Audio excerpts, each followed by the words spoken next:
पिछले कुछ दिनों में इस व्यक्ति ने अपनी पूरी जी जान लगा दी कि वो इंडिया अलायंस में घुस जाए। किसी तरह अगर इंडिया अलायंस में घुस गए तो भाई अपनी एक सीट निकाल लेंगे। बेचारा घबराता है कि अपने आप लड़ना पड़ जाए तो जमानत जब्त हो जाएगी। साथियों, पिछले कुछ सालों से आप लोगों के बीच में इन विरोधी पार्टियों ने किस्म किस्म के लोग छोड़ रखे। अब नाम लेके उनको बताना क्या, उनको हवा देने की कोई जरूरत नहीं, पर वो आप लोगों को कुछ इस तरीके से भटका रहे हैं, वो मैं काम आपके सामने रख देता हूं और आपको बोलता हूं कि आपसे विनती करता हूं कि उनके चक्करों में ना पड़े, क्योंकि एक बार आप उनके चक्करों में फंस गए तो फिर वहां से निकालना बहुत मुश्किल होगा। साथियों, यह आदमी अपने आप को मसीहा बताता है। यह आदमी कहता है कि मैं सड़क पे उतरूंगा अपने समाज के लिए, आंदोलन करता है, झगड़ता है, लड़ता है, हमारे युवा साथियों को लेके पहुंच जाता है। फिर क्या होता है, हमारे युवा साथियों पे मुकदमे होते हैं और जैसे ही मुकदमे होते हैं वे बेचारे ढूंढते फिरते हैं कि भाई साहब हमें बचाओ। वो आदमी फिर यहां से छोड़ के दूसरी जगह भाग जाता है, वहां पे आंदोलन करता है और इस कारवां में हमारे सभी युवा साथियों पे मुकदमे दर्ज कराता जा रहा है। अगर आप पे एक बार मुकदमा दर्ज हो गया साथियों, तो सरकारी नौकरी मिलने में मुश्किल हो जाएगी, रोजगार मिलने में मुश्किल होगा। ये आपको आज गरम खून नहीं दिखा के, इमोशनल करके आपको सड़कों पे ले जा रहा है और बाद में फंसा रहा है। साथियों, सड़क पे लड़कर आपको वोट, आपको आपकी ताकत, आपको सत्ता में आने का मौका नहीं मिलेगा। आपको अपने समाज को जागरूक करके, अपनी पार्टी को मजबूत करके उसको सत्ता में लाकर न्याय और रोजगार मिलेगा। साथियों, ऐसे नहीं मिलता रोजगार, ऐसे नहीं मिलता न्याय।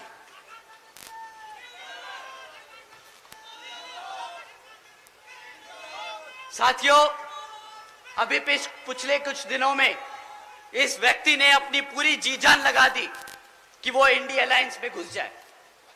किसी तरह अगर इंडिया अलायंस में घुस गए तो भाई अपनी एक सीट निकाल लेंगे। बेचारा घबराता है कि अपने आप लड़ना पड़ जाए तो जमानत जब्त हो जाएगी। परंतु साथियों, बेचारे की किस्मत इतनी खराब कि इंडिया अलायंस में होके भी बेचारा बेघर घूम रहा है। पूछ रहा है कि साला कोई एक सीट तो दे दे भाई। अब अपनी खुद की पार्टी से लड़ना पड़ रहा है। भाई साहब, आजकल जीतने के लिए क्या क्या नहीं कह रहे कि भाई बसपा का प्रत्याशी बहुत कमजोर है, वो लड़ नहीं पाएगा। हमारे प्रत्याशी जी से मैं एक बार रिक्वेस्ट करूंगा कि जरा सामने आए। आइए आप सर। अब बताइए साथियों, अगर हमारे प्रत्याशी आपको कमजोर लग रहे हैं, अगर आपको हमारे प्रत्याशी किसी भी तौर तरीके से लग रहे हैं कि वो आपके बीच में खड़े होकर आपके हकों के लिए नहीं लड़ सकते, तो साथियों आप यहां पे अपने हाथ ना उठाएं। परंतु अगर आपको लगता है कि हमारे प्रत्याशी उतने ही मजबूत है जितना हमारा कैडर, उतने ही मजबूत है जितने हमारे कार्यकर्ता, तो आप सब अपने हाथ उठाएं और बताएं कि यहाँ पे सामने वाले की जमानत जब्त होने वाली है और यही प्रत्याशी उसको वो मुंहतोड़ जवाब देने वाले हैं।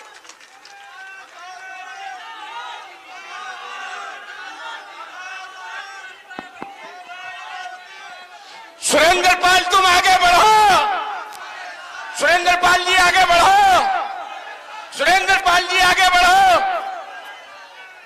साथियों, वो ऐसी ऐसी बेतुकी बातें करता है कि अब उसकी और बातें करेंगे तो हमारी बेइज्जती हो जाएगी। तो अब हम इससे आगे बढ़ते हैं। साथियों, जैसा कि आप जानते हैं कि अब लोकसभा आम चुनाव हो रहे हैं, तो ये किसी भी तरीके के हथकंडे अपनाएंगे, झूठी अफवाह फैलाएंगे। ये बेचारे नीला पटका पहन के आएंगे। अगर उनका नीला पटका फेल हो जाए तो पार्टी का नाम भी बदल लेंगे, हमारे संस्थापक का नाम रख लेंगे। परंतु आपको इनकी बातों में नहीं आना है। ये उतने ही बेकार हैं जितनी कांग्रेस और बीजेपी, जितनी सपा और आरजेडी। साथियों, आपको इन सब से बच के और संभल के रहना है।